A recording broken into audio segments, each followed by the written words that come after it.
জয় হিন্দ বন্ধুরা, আশা করি আপনারা ভালো আছেন। আমি আপনাদের বন্ধু এক্স সোলজার ফিরদৌস মন্ডল। আপনারা হাজির প্রি ডিফেন্স একাডেমিতে।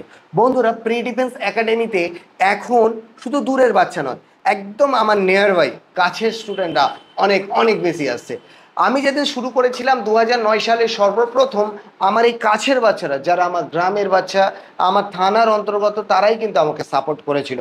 পরবর্তীকালে আমি যখন সোশ্যাল মিডিয়াতে আসি, তখন আমি পুরো পশ্চিমবাংলায়, ইভেন এমন সময় এসেছে ভারতবর্ষের 13টা রাজ্য থেকে আমি বাচ্চাদের পড়িয়েছি। আমরা আন্দামান নিকোবর পুঞ্জের ও বাচ্চাদের পড়িয়েছি।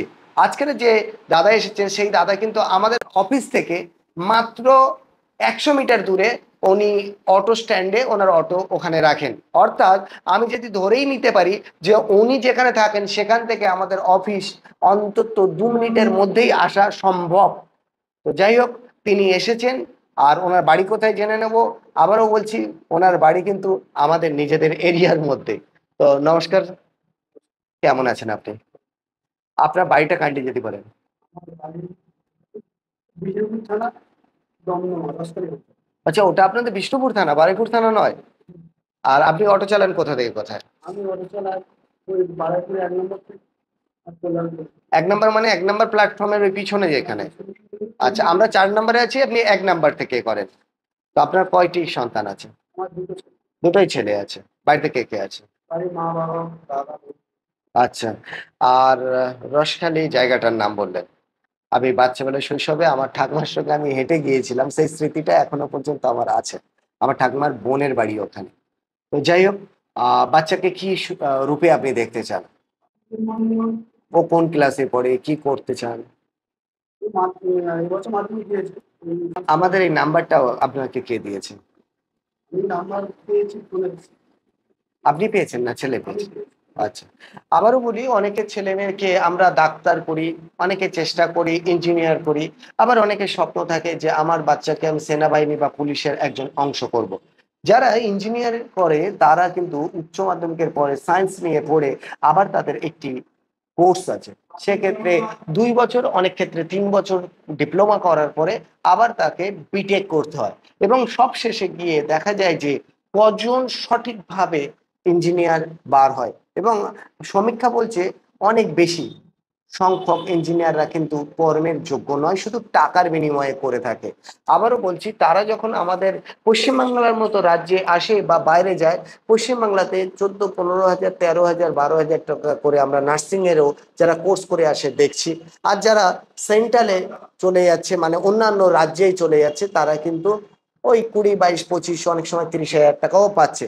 কিন্তু আমাদের সেনাবাহিনীতে যারা যোগদান করবে, সেই হতে পারে ইন্ডিয়ান আর্মি, নেভি, এয়ারফোর্স, এখন যদিও অগ্নিবীর করে দিয়েছে, তাদেরও কিন্তু 25 হাজার প্লাস তারা ইন হ্যান্ড স্যালারি পাবে।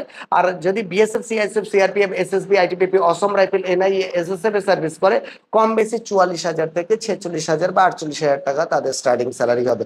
এটা ডিপেন্ড অন কে কোন ফোর্সে সার্ভিস করছে, কোথায় তার পোস্টিং, সেটার উপরে। আফটার ট্রেনিং তাদের স্যালারি কিন্তু কিছুটা বৃদ্ধি পায়। আবারও বলি, সেন্ট্রাল গভর্নমেন্টের পে কমিশন আসতে চলেছে 2026-এ।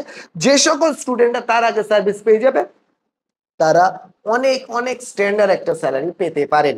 কেননা প্রতি 10 বছরের অন্তরে পে কমিশনের স্যালারিটা অনেক অনেক বৃদ্ধি পায়। আবারও বলছি, একটি স্টুডেন্টকে যদি আমরা ক্লাস 11 থেকে পেয়ে থাকি, তাহলে আমরা সময় পাচ্ছি। কেননা এখন ওর বয়স কম, অর্থাৎ 16+ বা 17, কত আছে? 17+। তো 17+ থেকে আমি ওকে টাইম পাবো কম বেশি 1 বছর, এবং পরীক্ষা দিতে দিতে আরো 7-8 মাস, প্রায় ধরে নাও 2 বছর। তো এই টাইমের মধ্যে আমরা কিন্তু একটি বাচ্চাকে অনায়াসে রেডি করে দিতে পারি। চাকরি হবে যোগ্যতার ভিত্তিতে। আর যোগ্যতা ক্রিয়েট করতে গেলে, তৈরি করতে গেলে লাগবে সঠিক এডুকেশন এবং সময়। হঠাৎ কোনো বীজ থেকে চারা গাছ হয় না, তার সময় দিতে হবে। তো সেই সময়টি আমি পাবো এই স্টুডেন্টের ক্ষেত্রে। আবারও বলি, আপনারা যারা বাড়িতে আছেন, যাদের বাচ্চারা ক্লাস 10-এ পড়ছেন, তাদেরকে বলবো আপনারা এখন থেকে নিজেদের বাচ্চাদেরকে রেডি করুন, সকালে ফিজিক্যাল করান এবং সারাদিন পড়ার মধ্যে আপনি আহ, লিপ্ত করুন। কেননা অনেকে দেখবেন গান শেখায়, অনেকে ক্যারেটে শেখায়, বা অনেকে দেখা যাবে অ্যাবাকাস শেখায়। তো সেই জায়গা থেকে দাঁড়িয়ে যাই শেখান, এটাকেও পার্ট টাইম হিসাবে রাখলে এক সময় কিন্তু অনেক ভালো কাজ দেবে। 11 এবং 12-এর পড়াশোনাটাও করছে, সাথে সাথে সে চাকরির জন্য পড়ছে। আপনারা জানেন যে আমাদের ইউপি বা মহারাষ্ট্র, ইউপি বা আমাদের দিল্লি হরিয়ানাতে নাম্বার অনেক বেশি ওঠে। কেন ওঠে? সরকার রুলস করে আজকের এগুলো বন্ধ করছে, কারণ সেই সকল অঞ্চলের ক্লাস 8 9 এর পর থেকে বাচ্চাদের কিন্তু কম্পিটিটিভ ফিল্ডে ছুঁড়ে ফেলে দেওয়া হয় যে তোমরা ওখানে সংঘর্ষ করে নিজের জায়গাটাকে তৈরি করে নাও। বিশেষ করে আমাদের বিহারের মতো রাজ্যে প্রচুর সরকারি চাকরি পায়, কারণ কি তাদের বাচ্চাদেরকে ভৌগোলিক পরিস্থিতির কারণে সেখানে কিন্তু আদার্স কোনো শিল্প গড়ে উঠতে অতটা পারেনি। ঝাড়খণ্ড যেখান থেকে বার হয়ে গেছে, ঝাড়খণ্ডে কিন্তু প্রচুর শিল্প আছে, বিহারের অত শিল্প নেই। সেই জন্য বিহারের ছেলে মেয়েরা অনেক অনেক ভালো পড়াশোনা করে। সেই জায়গা থেকে দাঁড়িয়ে আজকে যদি আমরা পশ্চিমবাংলা থেকে বা অন্যান্য রাজ্য থেকে আমাদের বাচ্চাদেরকে অনেক ভালো করে নিজেদেরকে রেডি করি, তারাও কিন্তু একটা নির্দিষ্ট টাইম পরে তারা যোগ্য গড়ে উঠবে, আর যোগ্য গড়ে উঠলে তারা এক্সামে ফেল করতে করতেও কিন্তু পাশ করবে, এবং এক সময় ওর স্বপ্ন বা ড্রিম যে জবটি সেটা কিন্তু পেয়ে যাবে। ছেলেকে কিছু বলবেন? ছেলে কিছু বলবে? বেটা তোমার নাম কি? চলো, আপনারা সকলে আশীর্বাদ করবেন এই বাচ্চাটাকে, আমিও আশীর্বাদ করব, আমি সাথে সঠিক গাইড করব যাতে ও একবারই সফল হোক। তুমি কিসে চাকরি করতে চাও? বিএসএফ। তো ভেরি গুড। তো আবারও বলছি, একদিনে কোনোদিন ফোর্স তৈরি হয় না, একদম শৈশব অবস্থা থেকেই কিন্তু সে স্বপ্ন দেখে।